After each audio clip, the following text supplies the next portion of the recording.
भेड़िया आया, भेड़िया आया। एक समय की बात है। हरे भरे पहाड़ियों और चमकती हुई नदी के बीच बसा एक गांव था, जहां एक नटखट लड़का रहता था जिसका नाम जेमी था। जेमी बहुत ही चंचल और जिज्ञासु था। हर सुबह वह नंगे पांव खेतों में दौड़ता, तितलियों का पीछा करता और दूर दूर तक रोमांच की कल्पना करता। जेमी का परिवार कुछ भेड़ों का मालिक था और उनका ध्यान रखना जेमी की जिम्मेदारी थी। शुरुआत में उसे यह काम बड़ा रोमांचक लगा। वह खुद को एक बहादुर खड़रिया समझता जो अपनी भेड़ों को खतरों से बचाता है। लेकिन कुछ ही दिनों में यह काम उबाऊ लगने लगा। भेड़ें चरती रहीं, सूरज सिर पर चढ़ाया और जेमी का मन कहीं पर भटकने लगा। एक दिन दोपहर को जब वह पेड़ की छांव में लेटा था, एक शरारती ख्याल उसके दिमाग में आया। उसे जंगल में भेड़ियों की कहानियां याद आईं और उसके चेहरे पर शरारती मुस्कान फैल गई। वह दौड़ता हुआ गांव की ओर गया और जोर जोर से चिल्लाने लगा, भेड़िया आया, भेड़िया आया, भेड़ों को बचाओ। गांव वाले चिंता में पड़ गए। वे अपने औजार लेकर भागते हुए पहाड़ी की ओर दौड़े।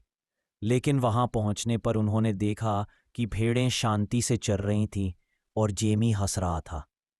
गांव वालों ने गुस्से में कहा, झूठ नहीं बोलना चाहिए जेमी। अगर सच में कभी भेड़िया आया तो कोई नहीं मानेगा। जेमी ने वादा किया कि वह ऐसा दोबारा नहीं करेगा, लेकिन गांव वालों के घबराए हुए चेहरे याद करके वो फिर हंस पड़ा।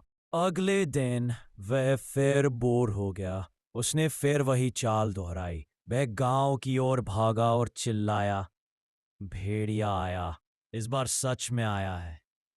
गांव वाले फिर दौड़े, लेकिन फिर वही नजारा, शांति से चरती भेड़ें और हंसता हुआ जेमी। इस बार एक बूढ़ी औरत ने उंगली उठाकर डांटा, सच बोलना बहुत जरूरी है। अगर कोई तुम्हारी बात पर विश्वास नहीं करेगा तो मुसीबत में कौन मदद करेगा। जेमी ने सिर हिलाया, लेकिन उसके मन में अब भी यह सब मजेदार लग रहा था। लेकिन तीसरे दिन कुछ अलग हुआ। जब जेमी भेड़ों की रखवाली कर रहा था, उसने झाड़ियों के पीछे एक परछाई देखी। दो चमकती पीली आंखें दिखाई दी। एक असली भेड़िया। वह धीरे धीरे भेड़ों की ओर बढ़ रहा था। जेमी डर गया।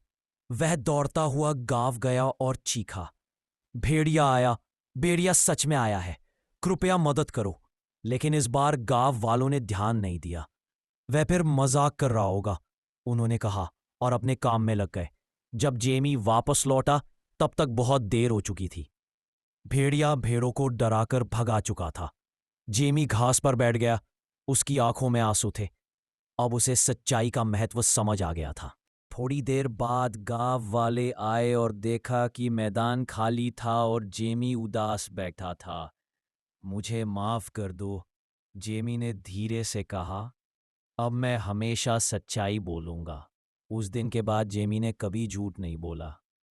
धीरे धीरे गांव वालों ने उस पर फिर से भरोसा करना शुरू कर दिया और जेमी ने यह सीखा कि सच्चाई और विश्वास ही सबसे मजबूत ढाल होते हैं, इवन सबसे चालाक भेड़ियों के खिलाफ। बिल्कुल।